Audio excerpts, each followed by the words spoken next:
this discussion, you might comment a little bit about your impressions of Freud in that meeting.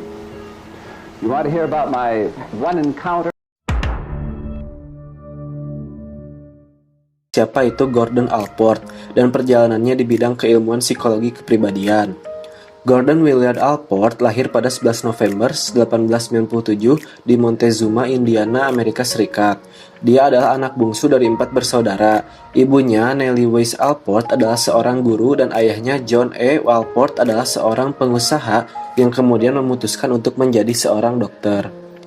Saat Gordon Allport masih kecil, dia menghabiskan masa kecil yang dipenuhi perjuangan untuk mendapatkan perhatian dari teman-teman yang dimilikinya. Karena dia itu jarang diizinkan bermain dengan saudaranya yang rentang usianya itu sangat jauh dengannya. Allport mengaku pada dasarnya dia bukanlah orang yang memiliki antusias dan rasa ingin tahu yang tinggi. Namun, Allport ini sangat bergantung kepada orang lain dan kurang memiliki inspirasi. Walaupun demikian, dia memiliki kemampuan yang baik dengan kata-kata, meskipun terbilang dia itu tidak mahir dalam bidang olahraga. Pada tahun 1915, Allport lulus dengan peringkat kedua di kelasnya dan mendapatkan beasiswa di Universitas Harvard. Setelah mendapatkan sarjana filsafat dan ekonomi di Harvard, tahun 1919, dia melanjutkan perjalanannya ke Istanbul, Turki untuk mengajar filsafat dan ekonomi.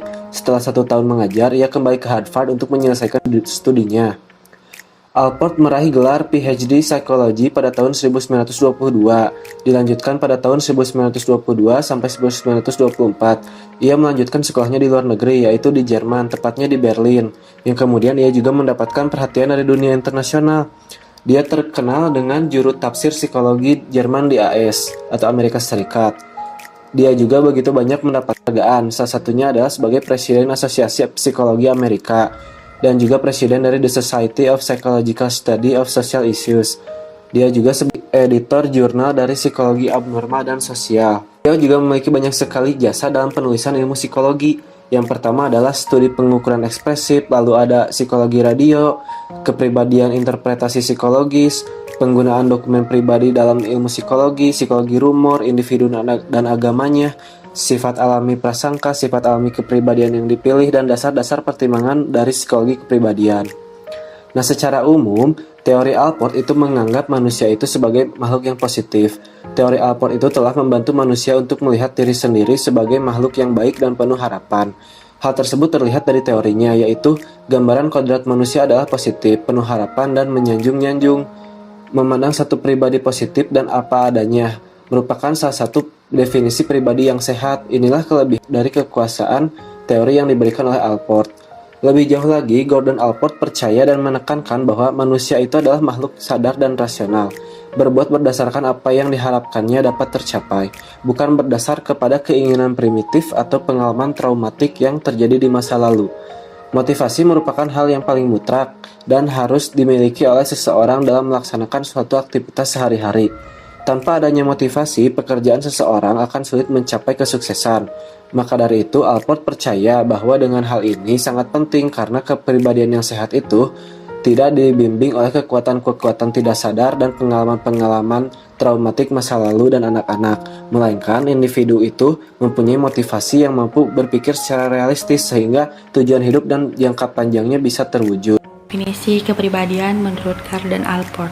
Kepribadian menurut Allport adalah suatu organisasi dinamis di dalam individu sebagai sistem psikopsis, yaitu menentukan cara khas dalam menyesuaikan diri dengan lingkungan sekitar. Dan mengapa Allport menggunakan istilah kata organisasi dinamis?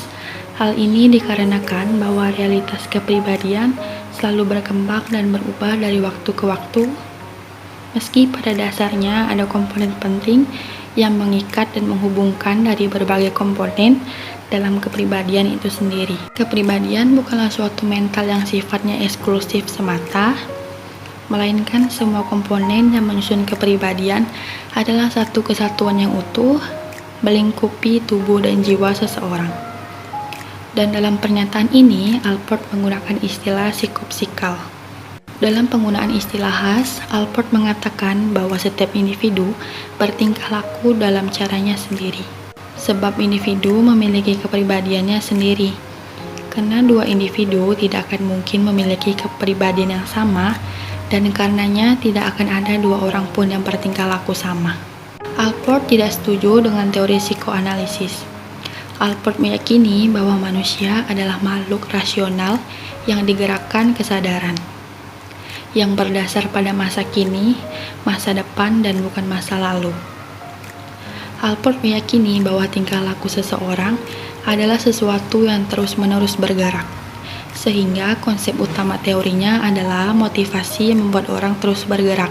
Allport memandang kepribadian sebagai organisasi dinamik dalam sistem psikofisik, individu yang menentukan penyesuaian unik untuk lingkungannya. 4 unsur pokok dalam definisi kepribadian yaitu: yang pertama, istilah dynamic organization. Istilah ini mengacu pada adanya perubahan dan perkembangan kepribadian yang berperan aktif dalam individu menyesuaikan diri dengan lingkungan. Dan dalam diri individu ada pusat organisasi yang mewadahi semua komponen kepribadian lalu menghubungkan satu dengan yang lainnya. Yang kedua, istilah psychophysical system. Istilah ini menunjukkan bahwa kepribadian bukan hanya konstruk hipotetik, namun merupakan fenomena nyata yang mencakup aspek mental dan fisik kemudian disatukan dalam kesatuan kepribadian. Yang ketiga, ada istilah determine. Istilah ini menunjukkan bahwa kepribadian bukan hanya konsep yang menentukan tingkah laku seseorang, tetapi bagian dari individu yang berperan aktif dalam tingkah laku orang tersebut. Yang keempat, istilah unik atau khas. Istilah ini menunjukkan bahwa tidak ada orang yang benar-benar sama dalam menyesuaikan diri dengan lingkungannya, sehingga ada dua orang yang memiliki kepribadian yang sama. Dinamika kepribadian menurut Gordon Allport. Dinamika kepribadian menurut Allport adalah kepribadian menekankan bahwa pengaruh keberadaan seorang pada masa sekarang tidak hanya ada pada teorinya, akan tetapi ada pada motivasinya. Allport juga menjelaskan mengenai kepribadian, bahwa kehidupan masa lalu mengenai perilaku tidak mempengaruhi perilaku masa depan, akan tetapi jika perilaku masa lalu tersebut menjadi motivasinya. Maka, Allport dalam teori kepribadiannya hanya melihat pada kehidupan masa yang akan datang, mengenai perilaku individu yang ditunjukkan, sehingga tidak terfokuskan pada kehidupan yang masa lalu. Allport menentang teori Freud yang terfokus pada alam bawah sadar.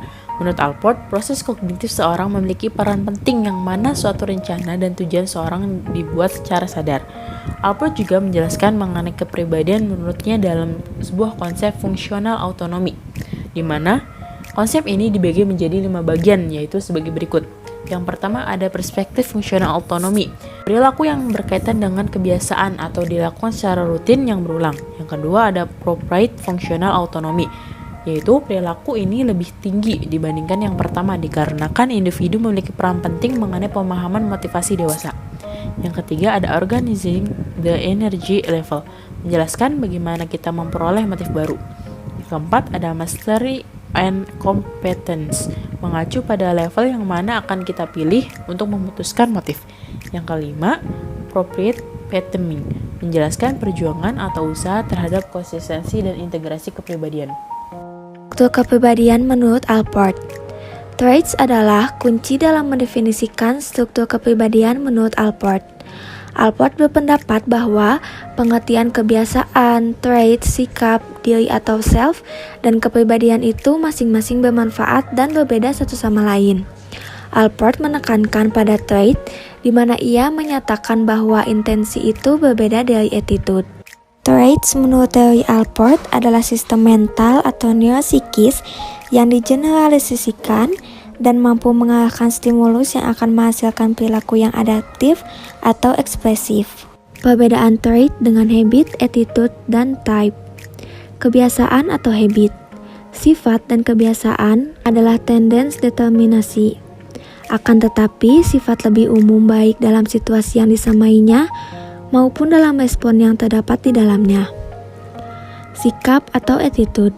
Sikap juga merupakan predisposisi yang mungkin juga bersifat khas yang bisa memulai atau mengalahkan tingkah laku dan merupakan hasil dari faktor genetik dan belajar. Type.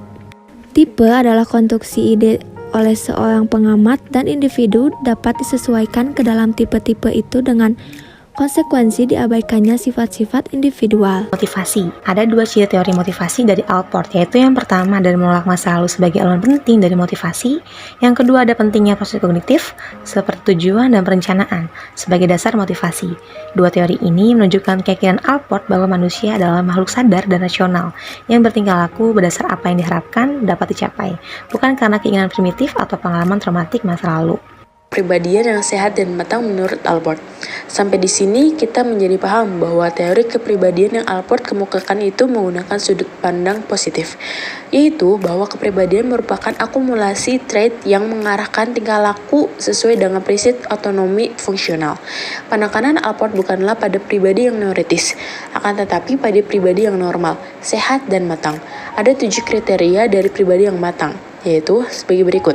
Yang pertama, memiliki perluasan perasaan diri yang memiliki arti kemampuan untuk berpartisipasi dan menyukai rentang aktivitas yang luas.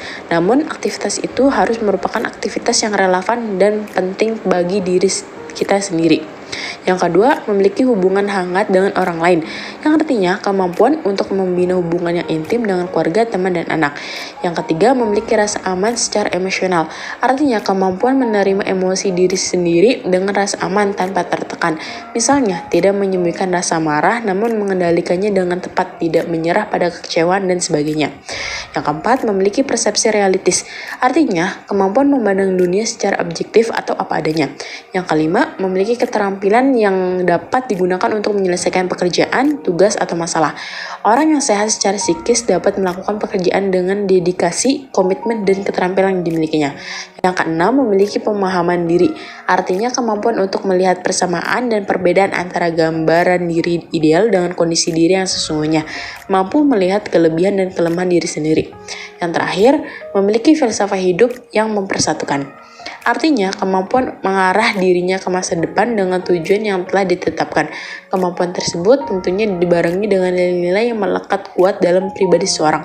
Misalnya, menjadi orang yang jujur dengan prinsip atau nilai kejujuran yang dipegang sejak muda.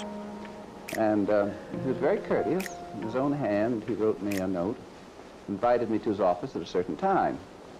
So I went to the famous Berggasse office, papered in red burlap.